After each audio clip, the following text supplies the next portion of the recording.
Hi, welcome to this episode of Worldwide Canadian. Today, Hyundai, we have a problem. Front collision avoidance and cruise control is not working on this 2022, and they're telling me it's the camera in the windshield. Stick around.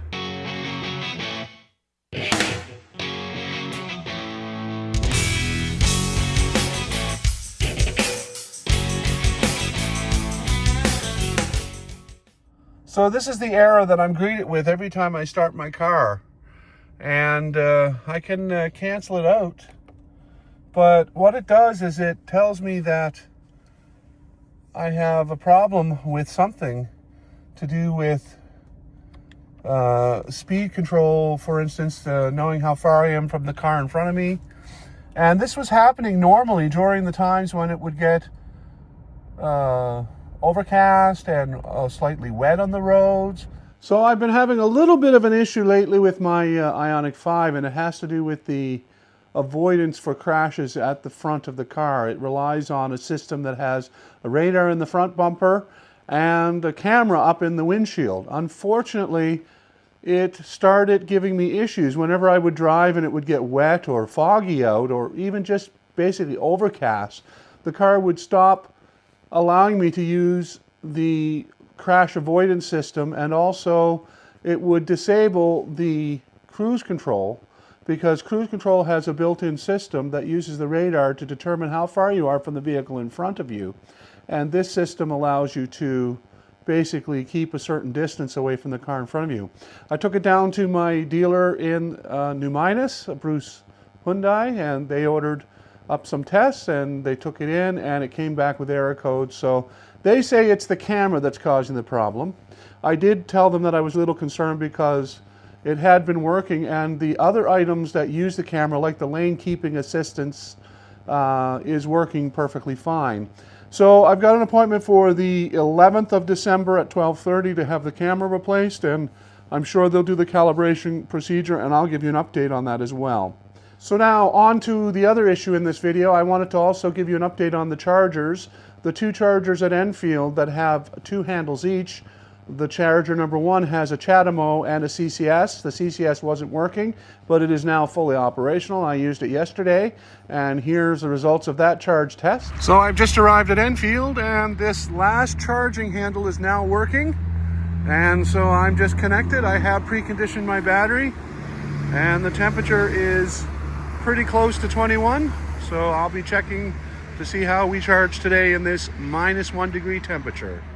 So initially I plugged in, and 28 seconds in I'm at 90 kilowatts, so that's pretty darn good. So preconditioning does make a huge difference. I'm at 148 kilowatts right now, which is pretty good, and it's up to 150, and that's a pretty solid speed from this machine. There are one charger here with a CHAdeMO and a CCS, which will give you up to 180 on your own, and it'll split in two if there's two people. And then there's a second unit there with two CCS handles, and they're all working well, and the app is easy to download, and it's certainly easy. If you don't want to do the app, you can certainly use TAP, because they all have the card readers on them. So after 6 minutes and 30 seconds, I'm down to 114 kilowatts. I'm getting a little higher into the battery, so I kind of expected that. I'm at just under 60% right now. I'm only going to go to 80 on this charge, so I'll let you know how everything works out for the cost and timing. But this super fast machine is a lot better for me because it does charge by the minute, and it is slightly more than flow by the minute, but it is faster. It's almost double the speed for most of the charge. So I'm at my next charge for the day, and I'm in Bedford Commons on charger 1 at the Electrified Canada, and I'm getting 175, which is basically the maximum. I got here at 20%, and I preconditioned my battery. It was 22 degrees when I started, so I got a pretty good quick charge to start with today. It's not going to be cheap though, because we get charged 60 cents by kilowatt hour, 60 cents a kilowatt hour. So 21 to 80, it should be under 18 minutes. I'll let you know when we're all done. So after 8 minutes, I'm down to 114 kilowatts. Not sure why, but anyway, yeah, I've got 8 minutes left to a full 80% according to this, which is pretty good. So 16 minutes total. and that's pretty darn good. It's a beautiful 0 degrees today here in Bedford Commons, and all of these chargers are online except for one, which is reduced power slightly for an update, but that shouldn't be too long. Okay, so after 11 minutes, it's jumped back to 124 kilowatts, and it's giving me 5 more minutes left until 80, which isn't bad at all.